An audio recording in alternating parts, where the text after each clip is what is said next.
तो हेलो दोस्तों, कैसे हो आप लोग। उम्मीद करता हूँ बढ़िया होगे। और आज मेरे हाथ में ये क्लास 10th का इंग्लिश का पेपर है।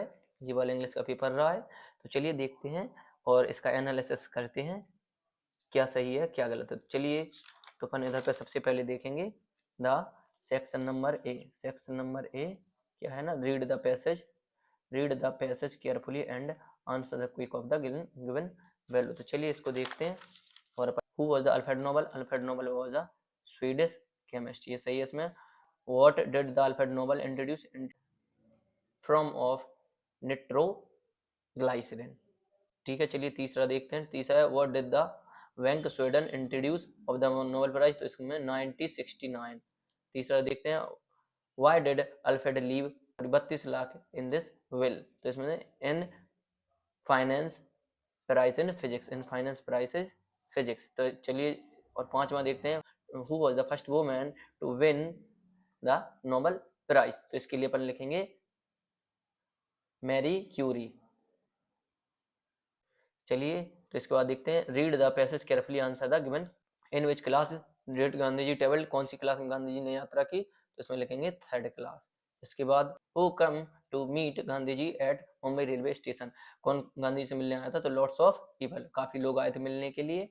विच country man and women went into Gandhi ji compartment, यानी किस देश के लोग गांधी जी से मिलने के लिए उनके कंपार्टमेंट में गए, और वो मैन और वुमेन थे, तो किस देश के थे, वो अमेरिका के। Okay, give the opposite word of the poor, poor यानी गरीब और रिच यानी अमीर। तो चलिए इसके बाद आगे देखते हैं give the synonyms of the word simple, simple साधारण, और इजी माने भी, इजी का मतलब भी सिंपल होता है। ओके, तो चलिए आगे देखते हैं। और तीसरा read the passage carefully and answer, तो चलिए ये अपना टाइटल है और ये अपना नोट्स और टाइटल है। तो चलिए अपन देखते हैं। काफी लोग ऐसे होते हैं जिनको टाइटल में थोड़ी प्रॉब्लम आती है। क्या टाइटल होना था इसका, वो होना था क्या, इम्पोर्टेंस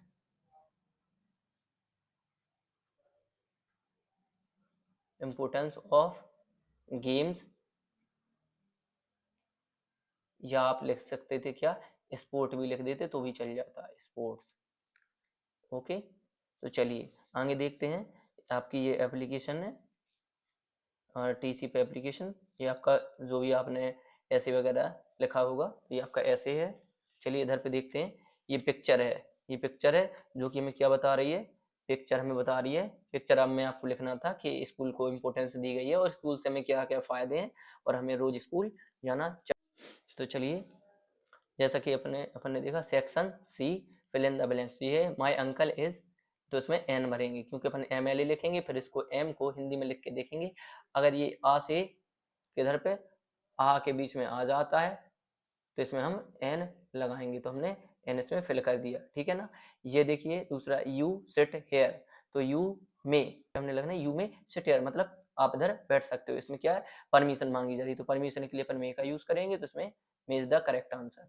इसमें लिखेंगे बार्किंग, तो हमें क्या पता है, बार्किंग डॉग्स, यानी बार्किंग डॉग्स सेल्डम बाइट्स, भौंकने वाले कुत्ते कभी काटते नहीं। हेमा हैज बीन डांसिंग, इसमें सिंस मॉर्निंग, यानी मॉर्निंग आया, मॉर्निंग की वजह से अपन इसमें सिंस लगाते।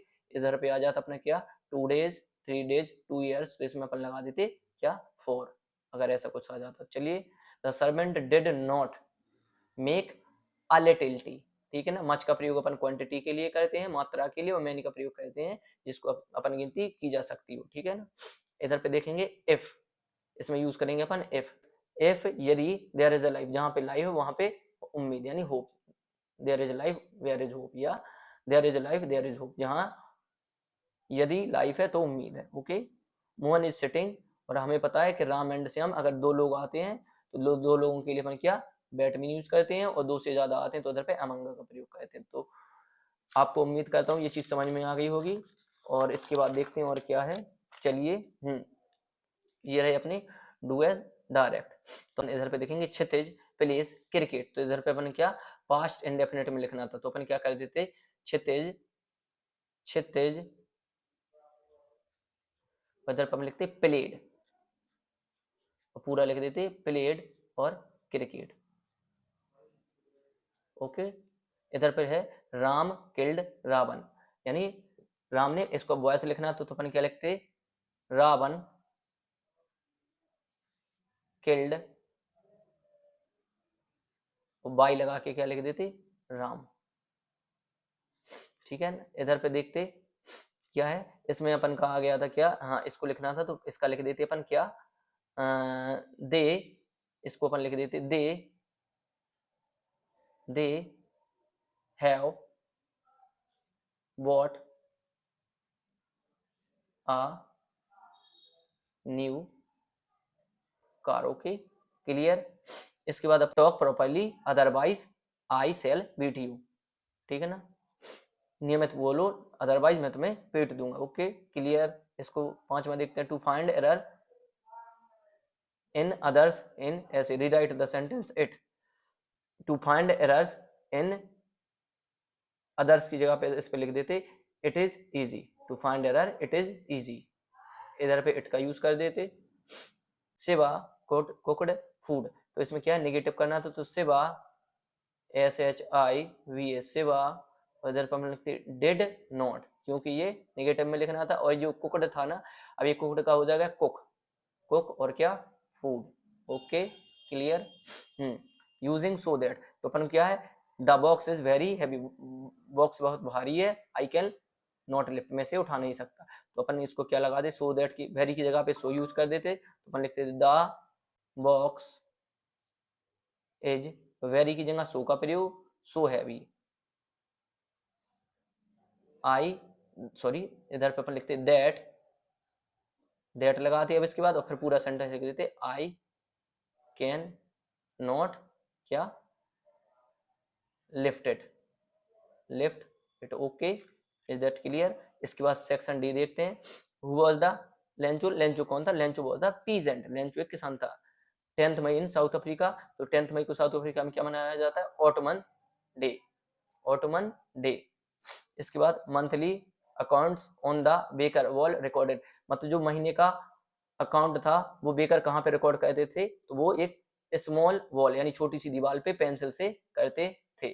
What is the main crop of the Coorg, Coorgi की मेन क्रॉप क्या है, कुर्ग की मेन क्रॉप है कॉफ़ी, और असम की क्या है, टी। ठीक है ना, तो अपना ये कंप्लीट हो जाए, ठीक है ना। इस पे the main crop of the Coorg, main crop Coorgi की क्या है, tea is the main crop of the Coorg. Okay, is that clear. आगे देखते हैं। चलिए, इसमें द ऑथर ट्रेवल्ड, किधर के, इराक के लिए किया था, क्योंकि अपन इधर पे देख रहे हैं इराक दिख रहा है, तो ऑथर ने इराक के लिए ट्रेवल किया था, कहाँ की यात्रा की, इराक की, ऑथर ने इराक की यात्रा की, किधर की, इराक की यात्रा की। When did the author travelled, कब, ये 1956, ऑथर ने कब यात्रा की, 1956। The author wanted to keep an otter instead of, author the author wanted to keep an otter instead of, otter किसके बदले में रखना चाहता था, वह एक डॉग यानी कुत्ते के बदले में रखना चाहता था। चलिए इसको देखते हैं, रीड द एक्सट्रैक्ट देखते हैं, who was the poet of the above extract, तो इधर पे अपन लिखेंगे एक्सट्रैक्ट, यानी अपन ने देखा है ये किसकी है, ब्लाइंड टिकट ऑफ द, ये कस्टर्ड ड्रैगन, इधर से अपन समझ में आता है कस्टर्ड ड्रैगन के कौन से राइटर, उसके हैं Carl Sandburg. Okay, whom did Belinda tickle, तो इसको लिखते हैं, इसका होगा इंक मस्टर्ड कस्टर्ड, तो ink blink and mustard. Who is the poet of the above extract, तो इसमें क्या है ना, इसके ड्रैगन क्या है ना, ड्रैगन के कौन, पोएट कौन है, तो अपन इनको लेंगे नास, इसका हो जाएगा custard, Belinda tickled custard. Okay, Belinda tickled custard, whom did Belinda tickle, तो इसका हो जाएगा mustard. They all set in the little red wagon, तो इसमें बैठ के क्या कर रहे थे ये, लाफिंग, सेट बैठ कर क्या कर रहे थे, हंस रहे थे, तो ओके लाफिंग। तो आई होप आपको ये समझ में आ गया होगा, अगर अच्छा लगा तो इसको लाइक कमेंट और सब्सक्राइब करना। Okay, thank you.